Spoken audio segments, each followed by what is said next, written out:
Hello everyone, welcome to my channel. तो आइए आज हम बात करते हैं ब्लड वेसल्स पैथोलॉजी के बारे में। तो ब्लड वेसल्स पैथोलॉजी का मतलब होता है कि हमारी ब्लड वेसल्स के अंदर कौन कौन सी प्रॉब्लम जो क्रिएट हो सकती है। तो सबसे पहली जो पैथोलॉजी के अंदर हमने नाम लिया है वो है हमारा एथरोमा। ठीक है, तो एथरोमा होता क्या है? तो इसमें एथरोमा इज द, ये हमारी थिकनिंग आ गई है। जो थिकनिंग होती है वो हमारी आर्टरीज के अंदर है, from the depositing of plaque of the arteries wall. तो इन्होंने क्या बताया, एरिथ्रोमा क्या होता है? ये हमारी थिकनिंग यानी कि मोटाई किसमें? आर्टरीज के अंदर। तो आर्टरीज के अंदर जो मोटाई हो जाती है, क्यों हो जाती है? प्लाक डिपॉजिट होने से। ठीक है, तो प्लाक एक परत को बोला जाता है, जैसे कि एक परत जम जाती है किसी भी सब्सटेंस की, मतलब जो हमारी बॉडी में ब्लड में बहने वाले जो भी सब्सटेंसेस होते हैं उनमें से अगर कोई भी चीज अपनी परत जमाना स्टार्ट कर देती है आर्टरी के वाल पर, तो उसे हम प्लाक बोलते हैं। ठीक है, और वो जमने से हमारी जो जो थिकनिंग होती है यानी कि जो मोटाई होती है हमारी आर्टरी की, वो बढ़ना स्टार्ट हो जाती है। तो इसमें atherosclerosis is the hardening of the arteries wall. तो हमारी जो आर्टरीज की जो वाल होती है वो हार्ड होना स्टार्ट हो जाती है, तो उसको एरिथ्रोसेक्लेरोसिस बोलते हैं। और एरिथ्रोमा एंड द आर्टरियोसेक्लेरोसिस लीड टू एरिथ्रोसेक्लेरोसिस। ठीक है, तो इसमें जो हमारा एरिथ्रोमा जो होता है और आर्टरियोसेक्लेरोसिस जो होता है वो किस चीज को लीड करेगा? वो लीड करेगा हमारी एरिथ्रोसेक्लेरोसिस। ठीक है, तो ये एक प्रॉब्लम क्रिएट हो जाती है। तो ये जो प्रॉब्लम होती है इसमें हमारा मेन क्या रहता है कि जो हमारी आर्टरी होती है उनके अंदर कोई सब्सटेंस वगैरह जो होता है वो जम जाता है, और हमारी जो आर्टरीज की जो वाल होती है उसकी मोटाई बढ़ जाती है, तो हम उसको क्या बोलते हैं? एरिथ्रोमा। तो it is the common form of the arteriosclerosis characterised by deposit of plaque. तो इसमें जो हमारा बताया गया है, इसमें जो कॉमन बताया गया है, हमारी एरिथ्रोस्क्लेरोसिस की जो विशेषता बताई गई है उसमें बताई गई है अभी क्या क्या डिपॉजिट हो सकता है, किस किस चीज का प्लाक बन सकता है, यानी कि किस किस चीज की परत बन सकती है। ठीक है, तो इसमें इन्होंने बताया है कंटेनिंग लिपिड्स, चर्बी हो सकती है, कार्बोहाइड्रेट हो सकते हैं, ब्लड और ब्लड के अंदर जो प्रोडक्ट बह रहे हैं वो हो सकते हैं, फिब्रोइस टिश्यूज हो सकते हैं, कैल्शियम डिपॉजिट हो सकता है।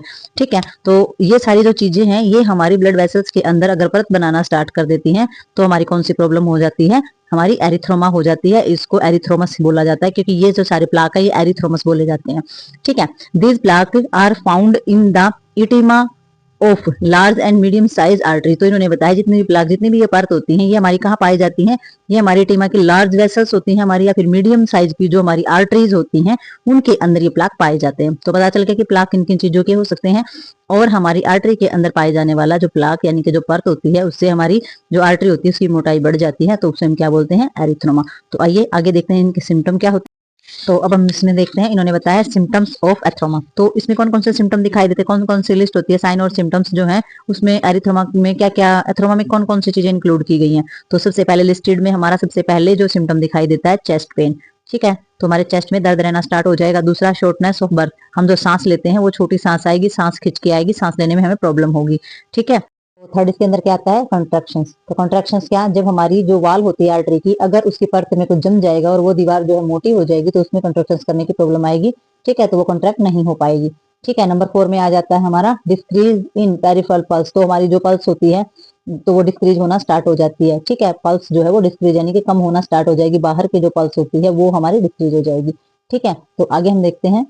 तो अब हम पैथोलॉजी के अंदर पढ़ते हैं अपनी नेक्स्ट अबनॉर्मेलिटी। तो नेक्स्ट अबनॉर्मेलिटी इसमें क्या बताई है? एरिथ्रोसेक्लेरोसिस।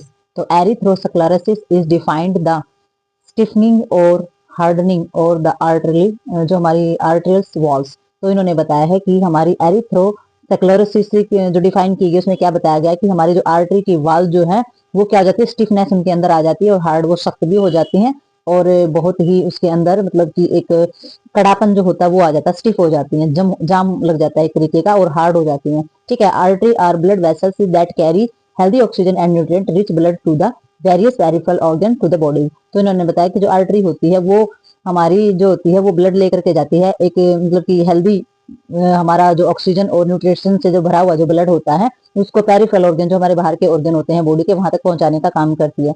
एज द आर्टरियल्स वॉल से हार्डन, अगर हमारी आर्टरी की जो वाल है वो बहुत सख्त हो जाएगी, the heart has to pump harder and against the greater resistance to the able that the arterials blood reach all the peripheral organ. तो इन्होंने बताया है कि अगर आर्टरी की वाल ज्यादा सख्त हो जाएंगी तो जो हमारा हार्ट है उसको पंप करने में दिक्कत आएगी। ठीक है, तो अगर ज्यादा दिक्कत आएगी तो हमारा जो रेजिस्टेंस है वो बढ़ जाएगा आर्टरीज में ब्लड का और पेरिफेरल ऑर्गन के अंदर। तो ये हमारा आर्टरियोस्क्लेरोसिस जो होता है वो होता है कि हमारी जो आर्टरी होती है, आर्टरी की मोटाई बढ़ने की वजह से या उसमें रेजिस्टेंस ज्यादा होने की वजह से, उसकी परत ज्यादा बढ़ने की वजह से हमारे हार्ट पर भी बहुत ज्यादा असर पड़ता है और हार्ट की पंप करने की जो प्रोसेस होता है पंप करने का, उस पर भी असर पड़ता है। तो आइए देखते हैं इसके कॉजेज क्या। तो आइए अब हम जानते हैं कॉज एरिथ्रोस्क्लेरोसिस के। तो इन्होंने बताया है atherosclerosis is slow progressive disease that may being as early as childhood. तो इन्होंने बताया है कि जो एरिथ्रोस्क्लेरोसिस जो प्रॉब्लम है वो स्लो प्रोग्रेस करने वाली बीमारी है, ठीक है। और ये कब हो सकती है, ये चाइल्डहुड यानी कि बचपन में भी हो सकती है, ये कम एज के बच्चों को भी हो सकती है। Aldous the exact causes unknown, तो इसके जो एग्जैक्ट कॉजेज है, हम ये कहते हैं कि इसी चीज से ये हमारी प्रॉब्लम होती है, तो ऐसा कुछ नहीं है। इसके जो कॉज है वो अननोन है, इसके होने के बहुत रीजन हो सकते हैं। और इसमें एरिथ्रोस्क्लेरोसिस में start with damage of injuries to the inner layer of an artery. तो आर्टरी की ही प्रॉब्लम से ये होती है। तो इसलिए अगर हमारी आर्टरी की इनर लेयर किसी चोट लगने से डैमेज हो जाती है तो ये एरिथ्रोस्क्लेरोसिस जो है ये स्टार्ट हो सकती है या स्टार्ट हो जाती है।